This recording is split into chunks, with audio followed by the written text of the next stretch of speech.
Hello दोस्तों, मेरा नाम है राकेश वर्मा और मैं आपके अपने यूट्यूब चैनल और सब्जेक्ट में आपका हार्दिक स्वागत करता हूं। जैसा कि मैंने आपको पहले या वीडियो में पहले आपको बता दिया था कि मैं एनसीईआरटी की समझ हैज टू आपके सामने लेकर प्रस्तुत हूं दोबारा। और आपको इसको पहले मैंने आपको बुक्स के माध्यम से एनसीईआरटी को समझने की तरीका बताया था। आज मैं पॉइंट्स के माध्यम से आपको समझने का एक तरीका बताऊंगा। और पॉइंट बाय पॉइंट आप इस तरीके से यदि आप एनसीईआरटी को फॉलो करते हो तो आप बहुत ही अच्छी तरीके से आप एनसीईआरटी को समझ सकते हो और इसको बेहतर कर सकते हो अपनी। तो आइए हम चलते हैं अपने पॉइंट की तरफ और आइए चलते हैं। तो हम सबसे पहले पॉइंट को देखते हैं और उसको समझने का प्रयास करते हैं कि एनसीईआरटी को ज्यादा से ज्यादा एकाग्रता और ध्यानपूर्वक रीडिंग करें। देखिए, जब आप एनसीईआरटी को रीड कर रहे होते हो तो आपको इतना ध्यान जरूर रखना है कि आपका जो आपका दिमाग है वो उसकी समझ के ऊपर फोकस करना है कि आपको एकाग्रता के और साथ और ध्यान पूर्वक उस चीज को पढ़ना है, ताकि आप उस चीज को एक तरीके से दिमाग में एक ऐसी क्रिएटिविटी उठे कि आपको मजा आने लग जाए। जब आप एकाग्रता और ध्यान पूर्वक जब समझोगे तो आप खुद ही महसूस होने लगा कि हाँ, शायद मैं आप एकाग्रता के साथ आप पढ़ पा रहा हूँ, मैं उसको समझ पा रहा हूँ ध्यान पूर्वक। ठीक है, अब हम बात करते हैं दूसरे पॉइंट की। किसी भी एक टॉपिक को इतिहास या राजनीतिक और भूगोल की दृष्टि से आपस में जोड़कर देखो। जब आप इतिहास को, राजनीति को, भूगोल को जब आप आपस में जोड़ के देखोगे ना, चलो एक उदाहरण के तौर पर आपको बताने का प्रयास करता हूं और ये जरूर बताने का प्रयास करूंगा कि आपको ये आपकी इतिहास, राजनीति और भूगोल को आप कैसे कनेक्ट कर सकते हो किसी एक टॉपिक से। तो आपने आपके स्क्रीन पे दिखाई दे रहा होगा कि एक हल प्रकार का, यानी प्राचीन काल में जब हल एक लकड़ी का हुआ करता था। प्राचीन काल में आपने देखा होगा कि हल जो कि आपकी स्क्रीन पे दिखाई दे रहा है, तो कुछ हल में पहले लकड़ी का ही यूज किया जाता था, मगर बाद में जब उसका विकास होने लगा तो उसमें क्या, हल के साथ हल के नीचे कोने पे वो एक कुदाल का, यानी लोहे का कुदाल का प्रयोग किया जाने लगा, जिससे कि उपज बहुत ही अच्छी होने लगी किसानों की।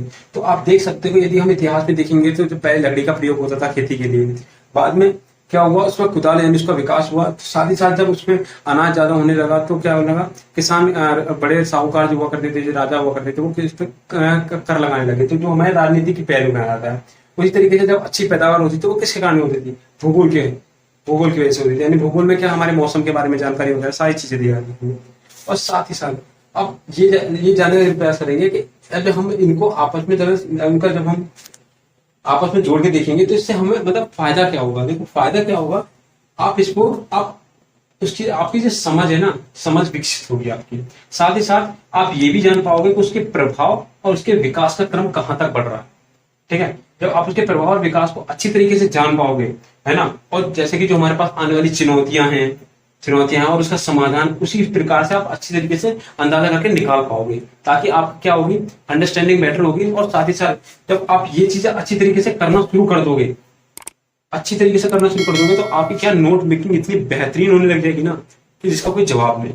ठीक है, अब हम बात करते हैं तीसरे पॉइंट पे। एनसीईआरटी में कुछ विशेष शब्दों को ध्यान से सुनना और उसका मतलब जानना। देखो, ये बहुत जरूरी होता है कि जब हम एनसीईआरटी को पढ़ रहे होते हैं, तो देखो, मैंने आपको पहले इस चीज के बारे में शायद बता दिया था, शायद पहली वीडियो में, कि इतिहास, राजनीति और भूगोल इनकी अपनी एक अलग भाषा होती है, जिससे आप इनको अपने इन्हीं की भाषा के अकॉर्डिंग समझना पड़ता है, ताकि उस चीज को बेहतर कर सके। देखो, और समझने के लिए सबसे जरूरी होता है कि उनके शब्दों का अच्छी तरीके से उनका पता होना, क्योंकि देखो शब्द होते तो है मगर हम उसको काफी शब्दों का मतलब नहीं पता होता, जिससे बच्चे कंफ्यूज हो जाते हैं और उसको समझ नहीं पाते, और यही सबसे बड़ा कारण होता है।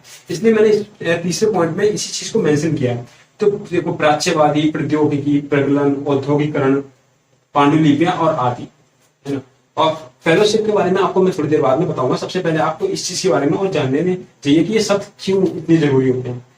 तो देखो, प्राच्यवाद देखा होगा आपने, प्राच्यवाद जैसे आप पहली बार पता लगा होगा, जो बच्चे एनसीईआरटी को पढ़ चुके होंगे उनको बहुत आसान लगा होगा, मगर ये प्राच्यवाद ये वो होता है, आपको स्क्रीन पे दिखाई दे रहा होगा। कोई भी देश, भारत देश में आप किसी भी राज्य को ले लीजिए, होंगे मैप में, आप किसी भी देश को लेके आप किसी भी कोई एक विद्वान किसी भी एक राज्य के बारे में अच्छी तरीके से उनकी भाषा को, उसकी संस्कृति को अच्छी तरीके से जान सकता है, जानने वाले को हम प्राच्यवादी के रूप में मानते हैं। ठीक है, प्रौद्योगिकी यानी तकनीक, तकनीक यानी टेक्नोलॉजी इंग्लिश में कहा जाए। पिघलन मतलब किसी कठोर चीज को पिघलाकर उसकी नई आकृति बनाना, ठीक है। औद्योगिकरण मतलब किसी भी जगह पर आपका क्या कहते हैं कारखाने फैक्ट्री वगैरह सबका उनका क्या कहते हैं स्टेटअप खड़ा होना। और पांडुलिपि जैसे कि आपको पता है कि इन सभी भूगोल इतिहास राजनीति के बारे में हमें जो कहते हैं जानने का जो मौका मिला है, इतिहास को हमें सबसे इम्पोर्टेंट है, इतिहास को हमें सबसे ज्यादा जानने का जो मौका मिला है वो हमें पांडुलिपि के द्वारा पता मतलब मिला है सबसे ज्यादा, क्योंकि उसी में राजा महाराजा जो होते थे वो उनके अपने प्रजातंत्र के बारे में राज्य के बारे में अच्छी तरीके से लिखा हुआ है और उसमें हम उसको अच्छी तरीके जान पाए। अब बात करते हैं फेलोशिप के बारे में। देखो फेलोशिप क्या होता है, आपको मैंने पहले ही बता दिया था कि इनकी एक अलग भाषा होती है और ये एक इतिहास से संबंधित शब्द है।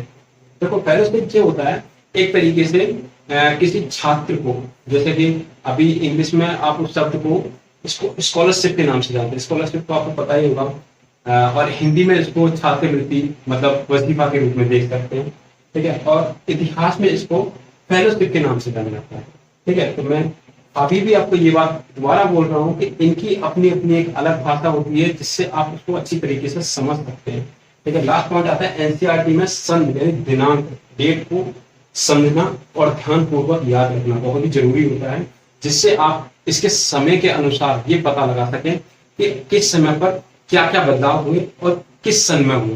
तो ये बहुत ही जरूरी होता है एनसीईआरटी को समझने के लिए और अंदाजा करने के लिए कि हाँ उस समय पर ऐसा हुआ था, तो इस समय पर ऐसा क्या हुआ था जिससे ये बदलाव हुआ। तो ऐसे आपस में कनेक्टिविटी करके आप अच्छे मेक नोटिंग बना तो मतलब अच्छा मतलब नोट मेकिंग बना सकते हो, एडवांस मेक नोट बना सकते हो। तो इसी के साथ मैं आप लोगों का ये मेरा समाप्त होता है और साथ ही साथ मैं आपको ये देखने का और बताने का प्रयास करूंगा कि आगे भी मैं इसी तरीके की वीडियो और लाऊंगा, मगर अब मैं चैप्टर बाय चैप्टर, अब मैंने जो लास्ट वीडियो थी एनसीईआरटी की समझ S2 अब यहाँ तक खत्म हो जाती है। और इसी के साथ मैं आप लोगों के बस इतना कहूंगा कि अपनों का ख्याल रखना और माता पिता का ध्यान रखना। धन्यवाद।